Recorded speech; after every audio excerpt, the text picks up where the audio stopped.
안녕하세요 여러분, 간호사 아름입니다. 이번에는 간호학과 시절 이야기를 좀 해볼까 해요. 여러분은 간호학과 입학해서 처음 강의를 찾아보고 시간표를 짜서 수강 신청을 하던 순간 기억하시나요? 저는 이제 너무 오래되어서 처음 수강 신청하던 기억은 별로 안 나는데 새내기 환영회 같은 곳에서 선배들과 만나가지고 강의 리뷰 사이트 이용 방법을 배우고 뒤풀이를 갔던 게 기억나요. 아마 단 한 번뿐이었어서 그런가 봐요. 사실 간호학과에서는 실습도 있다 보니까 학년이 올라갈수록 이미 짜여진 시간표를 그냥 이수만 하는 거에 가까워지잖아요. 그런 분들께는 이게 의미가 없겠지만 아직 교양의 비중이 높은 시간표를 짜야 하는 분들, 그리고 좋은 교양 수업을 선택하고 싶은 분들을 위해 저의 강의 선택 요령들을 모아봤습니다. 처음부터 못 받고 갈게요. 이 강의 선택 과정은 공강을 잘 만들고 보기에 예쁜 그런 남들이 부러워할 만한 시간표를 만드는 게 목적이 아닙니다. 프롤로그에서부터 말했듯 저는 학점이 낮은 걸 별로 좋아하지 않아서 처음부터 성적이 잘 나올 만한 강의인지 고려해서 시간표를 짰어요. 그래서 오늘의 주제는 좋은 학점을 위한 강의 선택 방법이라고 보시면 되겠습니다. 처음부터 여러분에게 좀 색다른 걸로 시작할게요. 저는 공강날을 만들지 않았습니다. 여러 강의를 들어야 하는데 공강날을 만들면 보통 3-4과목이 하루에 몰리는 날이 생기잖아요. 그럼 시험 기간에도 하루에 시험을 3-4개 보아야 할 확률이 높아지더라고요. 전날에 그만큼 많은 양을 리뷰해야 하고 그만큼 공부를 많이 못하니까 시험을 망치는 과목이 생길 확률이 높더라고요. 한 과목에 투자할 시간이 적어지니까 좋은 점수를 받기 힘들어지는 거죠. 하루에 한 과목 시험 준비한 사람이랑 3과목 준비한 사람 중에 누가 더 좋은 점수를 받을지 대충 알잖아요. 뒤에 사항까지 고려하다 보면 공강을 만들기 힘들기도 했지만 시험 때문에라도 저는 가급적이면 그냥 공강날을 포기하고 하루에 3과목 이상 수업은 안 듣기 위해 노력했습니다. 두 번째, 학점 잘 주는 교수님 수업 선택하기입니다. 물론 대부분 전공에서는 선택권이 없죠. 하지만 교양은 충분히 학점 잘 주는 교수님 거 들을 수 있다고 생각해요. 저는 강의 리뷰 사이트를 참고했습니다. 저 대학생 때도 강의 리뷰하는 사이트 있었는데 지금도 다들 이용하잖아요. 거기서 미리 잘 확인하고 시간표 짤 때 학점 잘 주는 교수님 수업 위주로 최대한 넣으시면 어떨까 해요. 수강 신청 실패처럼 불가피한 상황은 생기기 마련이지만 신경 쓰는 거랑 안 쓰는 건 크게 다르더라고요. 세 번째, 나에게 맞는 시험 유형 택하기입니다. 저는 이전에도 말했지만 글을 잘 못 써요. 그거는 고등학교 논술을 준비할 때부터 알았습니다. 그래서 대학교 강의를 고를 때 객관식, 주관식 위주의 시험일 경우 성적이 더 잘 나올 거라 생각했고 1학년 때부터 그런 시험 위주로 강의를 골랐어요. 만약 내가 글을 잘 쓰는 유형이라면 서술형 시험이나 레포트로 시험이 대체되는 과목을 고르시는 게 더 유리하겠죠. 여기서 남들이랑 약간 다른 말을 또 할 건데 저는 레포트로 시험을 대체하는 게 꼭 좋은 건 아니라고 생각했어요. 시험 공부에 부담이 줄어들어서 좋아하시는 분들이 있는 걸로 아는데 저처럼 글을 잘 못 쓰는 사람은 레포트에서도 좋은 점수를 받기 어려울 수 있으니까요. 여러분도 잘 생각해 보셨으면 좋겠어요. 시험 유형은 보통 미리 학교에서 제공해주는 수업 계획서와 강의 리뷰를 보면 알 수 있어요. 중간고사, 기말고사, 그리고 과제 유형까지 잘 보고 고르시길 추천드립니다. 제가 다닌 대학은 당시에 따로 강의 리뷰하는 사이트가 있었고 저는 그걸 써서 요즘 다들 쓰신다는 그 에타 강의 리뷰에 시험 유형이 나오는지는 잘 모르겠지만 최대한 정보를 모아보면 되지 않을까 생각해요. 교수님이 바뀌거나 새로 생긴 강의라면 슬프지만 그때는 약간의 도박도 필요한 것 같고요. 네 번째, 강의 선택에 흥미도 고려했습니다. 교수님들은 전공자라서 깊게 알고 계시고 그러다 보니까 수업 내용이 단순 교양이라도 꽤 깊어질 때가 있어요. 그러니까 저도 깊게 공부하기 쉬운 수업이 공부하기 좋고 학점도 잘 나오는 경향이 있더라고요.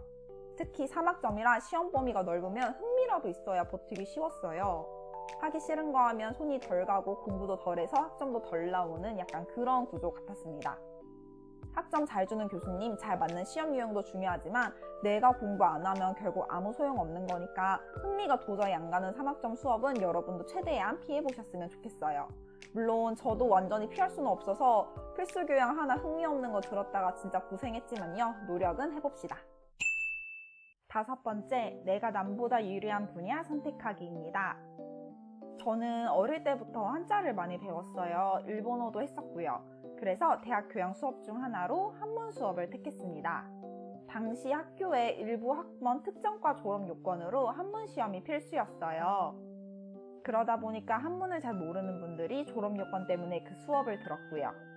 그런데 저는 어릴 때부터 한자를 자주 접하고 일본어도 했으니 가서 한자 한문을 잘 모르는 분들과 경쟁을 했고 덕분에 좋은 성적을 받을 수 있었습니다. 대신 이건 상대적이라는 걸 꼭 기억하셨으면 해요. 저는 일본어를 배웠어도 일본어 교양 수업은 굳이 신청하지 않았는데 그 이유가 일본어는 잘하는 사람이 워낙 많기 때문이었어요. 이미 일본어를 잘하는 사람이 많고 그 사람들이 좋은 성적을 얻으려고 일본어 교양 수업을 선택한다는 말을 들었는데 저는 경쟁에서 A를 받을 수 있을 만큼 잘하지는 않았거든요. 그래서 그냥 일본어 수업에 대한 미련은 버렸습니다. 그리고 또 다른 예시로 제가 법학개론 교양 수업을 들은 것도 있어요.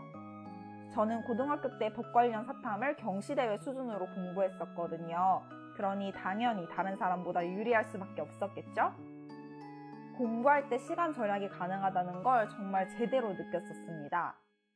기본적으로 배우는 법의 체계와 원칙이나 헌법, 민법의 중요한 내용들을 이미 사탐과 경시대회 준비하면서 다 알고 있는 상황이었는데 대학 교양 수업에서는 그걸 거의 비슷하게 또는 조금 더 다양한 판례로 다루는 정도니까 오래 많은 시간을 들여서 공부할 필요가 없더라고요. 과제도 엄청 쉽게 갔습니다. 판례를 다루는 과제였던 걸로 기억하는데 저는 이미 사탐을 하면서 판례의 부분을 읽는 게 어렵지 않았고 제가 고등학교 때부터 나름 관심 있었던 주제를 택하기까지 해서 많은 시간과 노력이 필요하지 않았어요.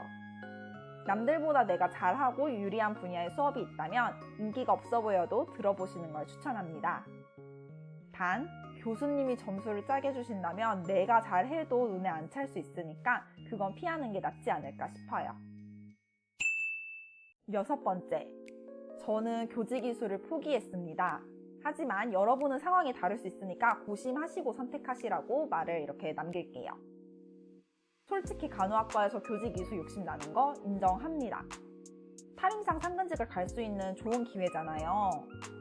게다가 모두가 할 수 있는 것도 아니라서 간호사 면허 있는 사람 중에서도 꽤 소수만 보건교사 지원이 가능하니까 경쟁률도 낮다는 엄청난 이점이 있죠. 하지만 저에게는 다음의 이유들로 리스크가 너무 크게 보여서 안 하기로 결정했었어요. 이유 하나, 사범대 수업을 들어야 하는데 가서 3, 4학년들과 학점 경쟁하면 불리할 것 같았어요. 이유 둘, 대부분의 시험이 서술형이라 학점을 잘 받을 자신이 없었어요. 이유 셋, 전공 분야가 아닌 내용이라 기초가 부족한 것도 학점 경쟁에 불리한 그런 원인으로 작용할 것 같았어요. 이유 넷, 이건 아마 모두의 상황은 아닐 텐데 교생 실습 시기가 안 맞아서 4년 내에 졸업을 못하면 저는 그 다음부터 장학금을 못 받아서 졸업 자체가 어려워질 것 같았어요. 마지막으로 가장 두려웠던 건 학점이 떨어져서 사범대 수업 듣고 교생 실습 다 했는데 교직이수 처리가 안 되는 거였어요. 왜냐하면 간호학과 정원의 10%인가만 교직이수 처리가 가능했고 지원자가 많으면 학점 순으로 자른다고 들었거든요. 물론 그 전에 뭔가 해줄 수도 있긴 하겠지만 만약에 다 했는데 나중에 교사 자격은 못 준다고 하고 장학금 조건도 못 맞추면 저는 잃기만 하는 거잖아요. 학교마다 다를 수 있겠지만 대부분의 간호학과에서 교직이수 가능한 사람의 수가 제한되어 있고 학점으로 결정하는 경우는 비슷할 것 같으니까 위험 부담을 잘 고려해서 선택하시라고 말씀드리고 싶어요. 저는 교사할 생각이 없었어서 후회는 없어요.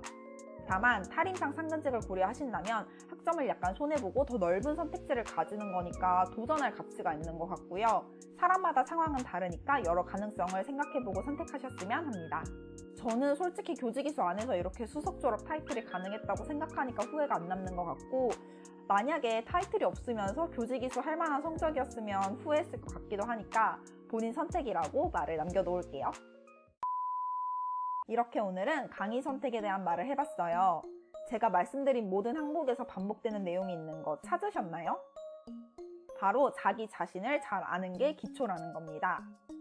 내가 뭘 잘하고 뭘 좋아하는지 알고 어디까지 타협할 수 있는지 정하는 게 중요하더라고요.